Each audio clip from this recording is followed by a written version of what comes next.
주님 이름으로 환영하고 축복합니다. 동탄예수교회 이용진 목사입니다. 하나님의 사랑하심과 자비하심과 긍휼이 우리의 삶에 넘치기를 간절히 소망합니다. 성경 풀어주는 남자 네 번째 창세기 4장입니다. 함께 읽으면서 하나님의 말씀에 대해서 생각해보고 묵상하고 또 그 말씀을 즐거워하는 시간 되기를 간절히 바랍니다. 말씀 속에서 기쁨을 찾는 모든 사랑하는 주님의 백성들에게 하나님께서 큰 은총을 베푸시기를 간절히 소망합니다. 1절 아담이 그의 아내 하와와 동침하매 하와가 임신하여 가인을 낳고 이르되 내가 여호와로 말미암아 득남하였다 하니라. 가인이라는 말은 얻었다라는 말입니다. 얻었다. 그런데 이 말은 무슨 말인가 하면 하나님이 아담을 만드셨습니까? 저는 가인을 얻었습니다 라는 말입니다.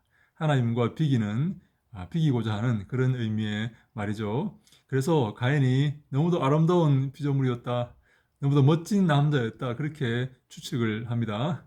하나님께서 아담을 창조하셨듯이 아담이 이 땅을 다스리고 통치하는 아름답고 완벽한 피조물이듯이 나는 가인을 얻었습니다 라는 말입니다. 여러분, 여기서 가인의 운명을 조금 추측해 볼 수 있지 않겠습니까? 가인은 아담과 방불한 너무나 아름다운 피조물이었다는 것이죠. 어떤 운명이 가인에게 기다리고 있는지 한번 다음의 구절을 한번 보겠습니다. 그가 또 가인의 아우 아벨을 낳았는데 아벨은 양치는 자였고 가인은 농사하는 자였더라. 아벨이 태어났습니다. 아벨이란 말은 헤벨, 즉 한숨, 숨이라는 말에서 나온 말인데 헛됨 이런 의미를 갖고 있습니다. 가인은 나는 얻었다, 하나님이 아담을 창조하셨듯이 나는 가인을 얻었다라는 성취의 놀라운 칭찬의 말을 하면 아벨은 한숨, 산고 끝에 아이를 낳았더니 한숨만 나왔다, 헛되었다라는 그런 의미입니다. 그래서 우리는 아벨이 장애인으로 태어난 게 아닌가라고 추측을 해봅니다. 왜냐하면 농경과 수렵 사회에서 헛된 자녀가 어떤 자녀겠습니까? 아들을 낳았는데 헛되었다는 것입니다. 어떤 의미겠습니까? 남자로서 구실을 못하는 그런 경우 아니겠습니까? 그런데 가인의 직업은 농사를 짓는 것이고 아벨의 직업은 양을 치는 것이다, 이렇게 소개를 합니다. 여기서 분명히 가인과 아벨의 상태가 분명히 드러납니다. 가인은 농사를 짓는 자죠. 땅을 차지하는 자입니다. 땅을 차지하고 성을 쌓고 안정적인 삶을 살아가는 자이고, 아벨은 어떤 사람입니까? 아벨은 양을 치는 자죠. 아벨은 정처 없이 이리저리 풀을 찾아 물을 찾아 떠도는 자입니다. 여러분, 어떤 쪽이 더 사람들 보기에 행복하고 안정돼 보이는 그런 쪽입니까? 가인의 쪽이죠. 아벨은 정처 없이 이리저리 떠돌면서 하나님만 바라보는 그런 자이다라고 추측을 할 수가 있는 것입니다. 그래서 그 다음에 이런 내용들이 나옵니다. 세월이 지난 후에 가인은 땅의 소산으로 제물을 삼아 여호와께 드렸고 아벨은 자기도 양의 첫 새끼와 그 기름으로 드렸더니 여호와께서 아벨과 그의 제물은 받으셨으나 가인과 그의 제물은 받지 아니하신지라. 가인이 몹시 분하여 안색이 변하니. 가인과 아벨이 하나님께 제사를 드리고 예배를 드렸는데 하나님께서 가인과 가인의 제물은 받지 아니하시고 아벨과 아벨의 제물은 받으셨다라고 성경은 묘사하고 있습니다. 왜 하나님께서 가인과 가인의 제물은 받지 아니하시고 아벨과 아벨의 제물은 받으셨는가 하는 논란이 있습니다. 여러분, 어떻게 생각하십니까? 왜 하나님께서 가인과 가인의 제물을 받지 않으셨을까요? 그리고 아벨과 아벨의 제물을 받으셨을까요? 어떤 사람은 제물에 문제가 있다라고 주장을 합니다. 가인은 땅의 소산으로 제물을 드렸기 때문에 땅은 하나님이 싫어하시고 죄악된 곳이기 때문에 하나님께서 그 제물을 받지 아니하셨고, 아벨은 양의 첫 새끼와 기름으로 드렸기 때문에 양은 예수 그리스도를 상징하기 때문에 아벨의 제물을 하나님께서 받으셨다, 그렇게 주장을 합니다. 그런데 그 제물에는 문제가 없습니다. 땅의 소산으로 제물을 드릴 수 있습니다. 소제라는 것이 바로 그런 것이죠. 밀가루로 드리는 것이죠. 문제는 뭔가 하면 문제는 하나님께서 가인과 그의 재물을 받지 않으셨다 하는 것입니다. 하나님께서 먼저 가인의 재물을 받기에 앞서서 가인이라는 사람을 받지 않으신 것입니다. 그의 인격과 그의 됨됨이와 그의 삶을 하나님께서 받지 않으신 것이죠. 그리고 아벨과 그의 재물을 받으셨다 해서 하나님께서 먼저 아벨의 재물에 앞서 먼저 아벨이라는 사람을 하나님께서 연락하시고 받으셨다라는 말이 되는 것입니다. 아벨의 삶, 아벨의 인격, 아벨의 사람됨을 하나님께서 받으신 것입니다. 여기서 우리는 가인과 아벨이 어떤 삶을 살고 있는지 짐작할 수가 있습니다. 가인은 성을 쌓고 자기 힘을 믿고 자기 뜻대로 살아가는 그런 사람이고, 아벨은 정처 없이 떠돌면서 하나님만 의지하고 하나님만 바라보는 그런 삶인 거죠. 그래서 하나님께서 가인은 받지 아니하시고 자신을 의지하고 자신만 믿고 살아가는 가인을 받지 아니하시고 하나님만 바라보고 하나님을 주인으로 삼고 의지하며 살아가는 아벨의 삶을 받으신 것입니다. 우리가 어떤 삶을 살아야 되겠습니까? 내 힘과 내 능력과 내 지식을 의지하면서 교만하여 살아가야 되겠습니까? 아니면 하나님만 의지하며 하나님만 나의 도우심으로 삼고 주만 바라보며 기도하는 삶을 살아야 되겠습니까? 우리가 가인과 아벨의 삶을 통해 어떠한 삶을 살아야 하는지 한번 생각해보는 귀한 기회가 되기를 간절히 소망합니다. 하나님만 바라보고 하나님만 의지하며 하나님께만 주인의 자리를 내어드리는 그런 믿음의 삶을 살아야 될 줄로 믿습니다. 여호와께서 가인에게 이르시되 네가 분하여 함은 어찌 됨이며 안색이 변함은 어찌 됨이냐? 네가 선을 행하면 어찌 낯을 들지 못하겠느냐? 선을 행하지 아니하면 죄가 문 앞에 엎드려 있느니라. 죄가 너를 원하나 너는 죄를 다스릴지니라. 하나님께서 여기서 가인과 가인의 재물을 받지 않으신 이유를 한 번 더 설명합니다. 너가 선하면 어떻게 네 재물이 연락되지 않았겠는가 하는 그런 말씀이죠. 다시 말해 가인의 삶이 선하지 않았다는 것입니다. 주님 보시기에 합당하지 않았다는 것이죠. 그래서 가인의 삶에 죄가 도사리고 있다. 죄가 그 가인의 삶을 잡아먹기 위해서, 덮치기 위해서 숨죽이고 기다리고 있다라고 표현을 하고 있습니다. 죄가 문 앞에 엎드려 있느니라 라고 표현을 하죠. 죄가 우리를 덮치려고 혹시 문 앞에 엎드려 있지는 않습니까? 우리가 죄의 먹잇감이 되고 있지는 않습니까? 우리가 그리스도의 뒤를 따릅니까? 아니면 죄의 뒤를 따르고 있습니까? 자, 이제 가인의 삶과 인격에 대한 결정타가 등장합니다. 가인은 어떤 사람이었는가? 왜 하나님은 가인의 재물을 받지 않으셨는가? 왜 하나님은 가인을 책망하시는가? 여기서 결정타가 터집니다. 가인이 그의 아우 아벨에게 말하고 그들이 들에 있을 때에 가인이 그의 아우 아벨을 쳐 죽이니라. 가인이 아벨에게 들로 가자고 이렇게 유인을 합니다.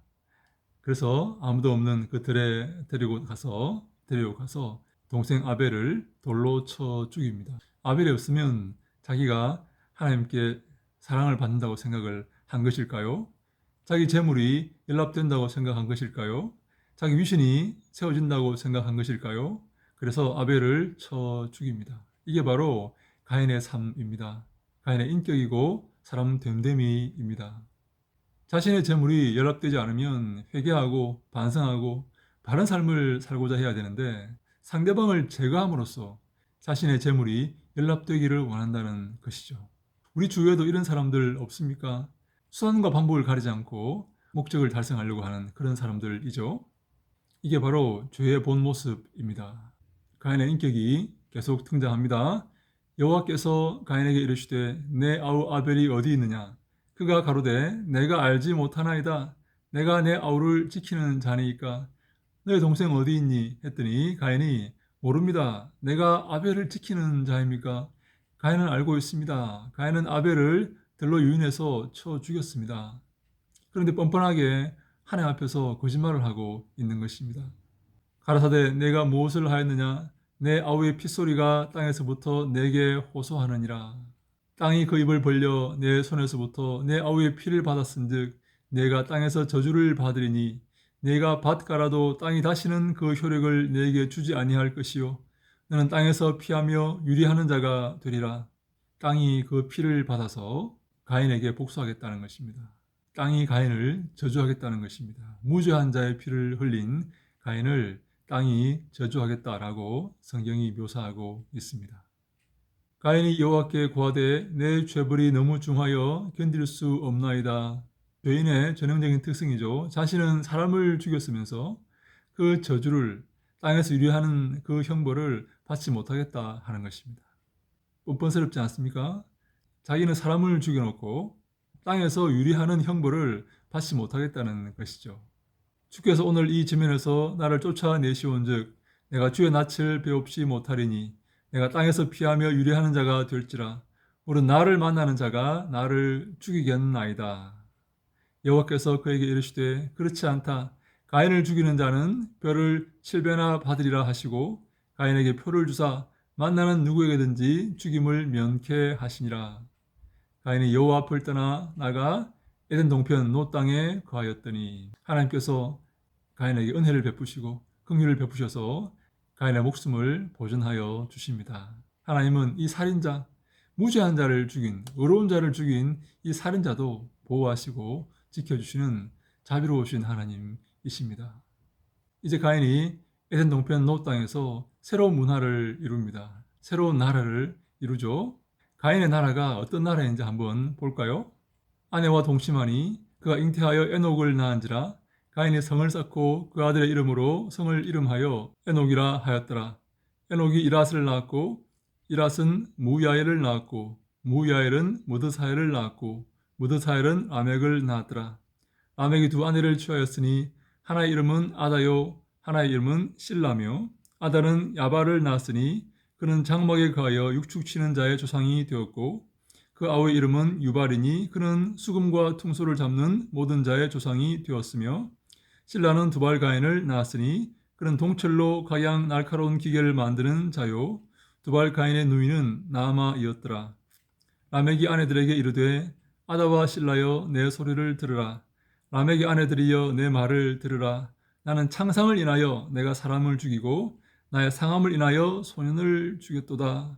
아담의 7대 손 라멕, 이 라멕이 이 가인의 후손이죠. 유명한 말을 합니다.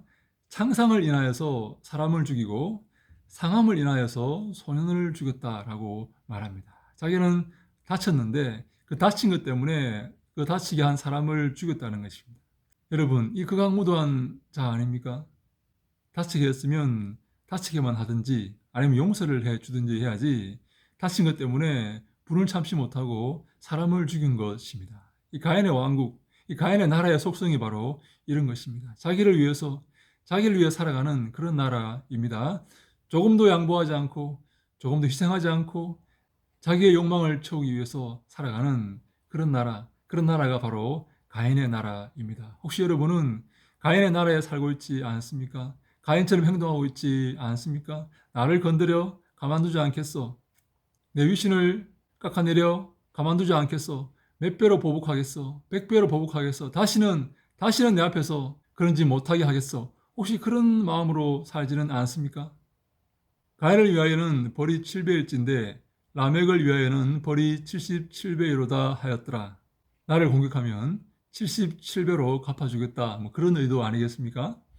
이처럼 안타까운 사건이 에덴 동편에서 벌어집니다.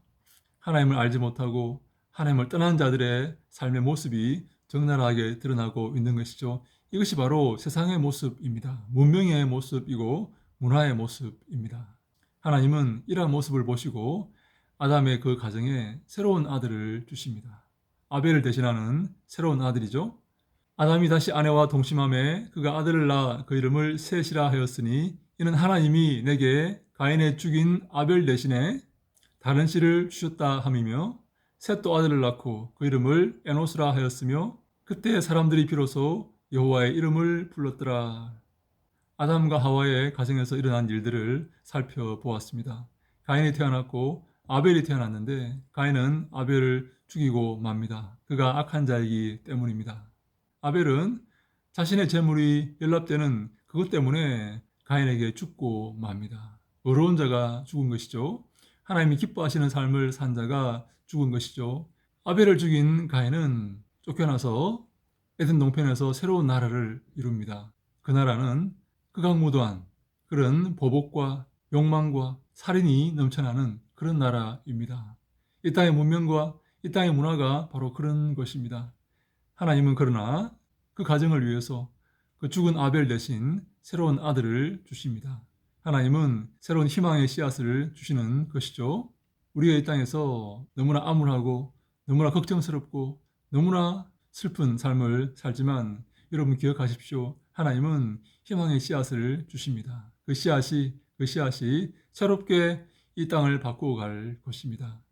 그래서 우리는 희망을 가지고 하나님께 기도하며 다시 한번 주를 위해서 살아갈 수가 있는 것입니다. 사랑하는 여러분, 아담의 가정을 통해서 우리가 무엇을 느껴야 되겠습니까? 가인의 모습을 통해서 어떤 삶을 살아야 됨을 결심하셨습니까? 아벨의 삶을 통해서는 무엇을 배우셨습니까? 가인의 나라는 어떤 나라였습니까? 남은 인생 우리가 어떻게 주 앞에서 살아가야 할지 결심하셨습니까? 오늘 그 결심을 이루는 귀한 시간 될 수 있기를 간절히 바랍니다. 하나님 말씀 붙들고 하나님만 사랑하고 하나님만 섬기며 주께만 예배하는 우리가 다 될 수 있기를 간절히 소망합니다. 아벨처럼 살아가는 자, 셋처럼 살아가는 자, 가인과 같이 살지 않는 자, 그들에게 하나님께서 복을 주시고 그들의 삶을 인도하시기를 간절히 소망합니다. 할렐루야! 샬롬!